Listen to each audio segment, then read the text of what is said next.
3. William Hawkins, 1608 to 1611 AD. He was an English ambassador of the British King James I to the court of Jahangir, 1609. Sir Thomas Roe. He was an ambassador of James I, King of England, at the court of Jahangir. The Mughal Emperor Francisco Pelsart. He was a Dutch traveller who stayed at Agra and gave a vivid account of the flourishing trade at Surat, Ahmedabad, Bhuj, Cambay, Lahore, Multan. It's Peter Monday.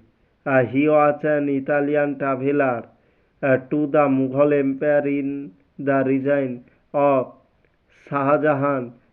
He gives valuable information about the living standard of the common people in the Mughal Empire.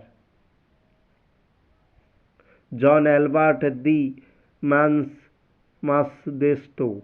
He was German traveller who reached Surat in 1638.